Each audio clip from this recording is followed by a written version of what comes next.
ഞാൻ കനവിൽ കണ്ടൊരു കൺമണിയാളിവളാണല്ലോ എന്നുള്ളു തുടിച്ചതും ഇവളെ കാണാനല്ലോ ചെറു പൂങ്കുല പോലിവ.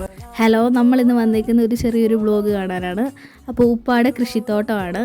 അവിടുത്തെ കൃഷികൾ എന്തൊക്കെയെന്ന് നമുക്ക് കാണാം.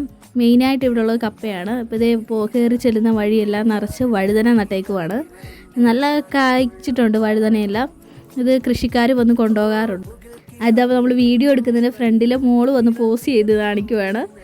അപ്പോൾ നമ്മൾ പറമ്പിലേക്ക് കയറുവാണ്. അപ്പോൾ ഇത് കപ്പയാണ്. കപ്പയും വാഴയുമാണ് മെയിനായിട്ട് ഉപ്പ കൃഷി ചെയ്തിരിക്കുന്നത്. നമ്മളിപ്പോൾ വന്നിരിക്കുന്നത് നമുക്കൊരു മൂട് കപ്പ പറിക്കാനാണ്, നമുക്കിന്ന് പുഴുകാൻ വേണ്ടി. അതിനായിട്ട് നമ്മൾ പോവുകയാണ്. വാഴയൊക്കെ നട്ടതേ ഉള്ളൂ, അപ്പോൾ അത് കുലച്ച് വരുന്നതേ ഉള്ളൂ. നമ്മളപ്പോൾ കപ്പ പറിക്കാൻ വേണ്ടി പറമ്പിലേക്ക് കയറുവാണ്.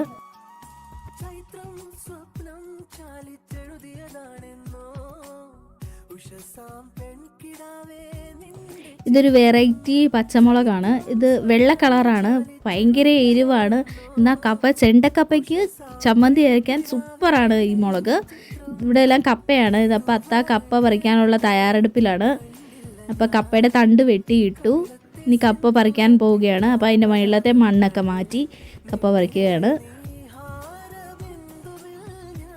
അതിപ്പം തണ്ട് ഇളകി നമ്മൾ കിഴങ്ങ് ഒടിയാതെ വേണം കപ്പ പറിച്ചെടുക്കാൻ. അതിനായിട്ട് പറിക്കുകയാണ്. അപ്പം അത് വലിച്ചെടുക്കുമ്പം കിഴങ്ങ് ഒടിഞ്ഞു പോകല്, അല്ലാതെ വേണം വലിച്ചെടുക്കാൻ. ഇതാ നമ്മുടെ കപ്പ എടുത്തിരിക്കുന്നു. നല്ലൊരു മൂട്, നമുക്ക് പുഴുങ്ങാൻ പറ്റും. പുഴുക്കിനാവശ്യമായ കിഴങ്ങ് ഈ ഒരു മൂടിൽ തന്നെ കിട്ടും. അപ്പോൾ നമ്മളിത് പറിച്ചെടുത്തു. ഇനി അതിൽ ഓരോ കിഴങ്ങും വേർപെടുത്തണം. അത് ഉപ്പ ചെയ്തുകൊണ്ടിരിക്കുകയാണ്. അപ്പോൾ നമ്മൾ കപ്പ വെട്ടി എടുക്കുകയാണ്. അപ്പോൾ എല്ലാവർക്കും നമ്മുടെ ചാനൽ സപ്പോർട്ട് ചെയ്യണം, സബ്സ്ക്രൈബ് ചെയ്യണം. നമുക്ക് വ്യൂവേഴ്സൊക്കെ കുറവാണ്, കയറി വരുന്നേ ഉള്ളൂ. അപ്പോൾ വ്യൂവേഴ്സ് നമുക്ക് കൂടുതലാവണം. അതുകൊണ്ട് എല്ലാവരും സപ്പോർട്ട് ചെയ്യണം നല്ല രീതിയിൽ. അപ്പോൾ നമ്മൾ കപ്പ വെട്ടി.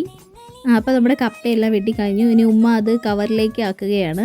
ഇനി എത്ര കിലോ ഉണ്ടെന്ന് നമുക്ക് നോക്കണം.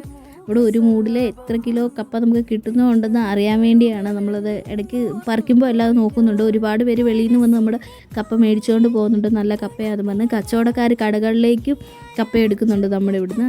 അത് തൂക്കിയപ്പോൾ അത് 8 കിലോ മിച്ചമുണ്ട്. 8.5 കിലോ ഉണ്ട് നമ്മുടെ കപ്പ, ഒരു മൂട് തന്നെ. അപ്പോൾ തന്നെ മനസ്സിലാവുമല്ലോ, നല്ലൊരു മൂട് കപ്പയാണത്. ഇനി നമുക്ക് ബാക്കി കൃഷിയൊക്കെ കാണാം. ഇനിയിപ്പോൾ മഞ്ഞൾ നമ്മൾ തടവെടുത്ത് ഉപ്പ കൃഷി ചെയ്തേക്കുന്നത് നല്ല രീതിയിലാണ് വളർന്നിട്ടുണ്ട്. പിന്നെ പാവയ്ക്കൊക്കെ കായ്ച്ചു തുടങ്ങിയിട്ടേ ഉള്ളൂ. വഴുതനയെല്ലാം കായ്ച്ചിട്ടുണ്ട്. വഴുതനയെന്ന് പറഞ്ഞാൽ ഇത് മജന്ത കളറ് വഴുതനയാണ്. പിന്നെ ഗ്രീൻ കളറ് വഴുതനങ്ങയും ഉണ്ട്. പിന്നെ വാഴയൊക്കെ വെച്ച് അതെല്ലാം എടുത്തു. അടുത്ത കപ്പ നടാനുള്ള ഇതെല്ലാം റെഡി ആക്കിയിട്ടേക്കുവാണ്. ഇത് പറിച്ചാൽ ഉടൻ അടുത്ത കപ്പ നടുക. അപ്പോൾ ഇത് നമ്മൾ കപ്പയ്ക്ക് അരയ്ക്കാൻ ഇച്ചിരി കാന്താരി പറിച്ചിട്ടുണ്ട് ചമ്മന്തി അരയ്ക്കാൻ. പിന്നെ ഇഞ്ചി ഇപ്രാവശ്യം ഭയങ്കര വിലയായതിനാൽ നമുക്ക് ഒരുപാട് ഇടാൻ പറ്റിയില്ല. എന്നാൽ നട്ടതെല്ലാം തന്നെ നല്ല ആർത്ത് കിളുത്തിട്ടുണ്ട്. ഇനി നമ്മൾ വാഴയുടെ ഇടയിൽ കൂടെ ഇങ്ങനെ നോക്കാം. ഇനി ഉടനെ അപ്പം 2 വഴുതനങ്ങ പറിച്ചു കറി വെക്കാൻ. അത് കഴിഞ്ഞപ്പോൾ പേരയ്ക്ക, നല്ല സ്വാദുള്ള നല്ല അടിപൊളി പേരയ്ക്കയാണ്. നല്ല മധുരമാണ് ഈ പേരയ്ക്കയ്ക്ക്. എനിക്ക് ഭയങ്കര ഇഷ്ടമാണ് പേരയ്ക്ക. അപ്പോൾ ഞാൻ പേരയ്ക്കൊക്കെ നോക്കുമായിരുന്നു, വിളഞ്ഞതൊന്നുമില്ല. അപ്പോൾ ഇന്നത്തെ വീഡിയോ ഇത്രയേ ഉള്ളൂ. അപ്പോൾ എല്ലാവർക്കും സപ്പോർട്ട് ചെയ്യുക, സബ്സ്ക്രൈബ് ചെയ്യുക, ലൈക്ക് ചെയ്യുക. പിന്നീട് അടുത്ത വീഡിയോ ആയിട്ട് കാണാം.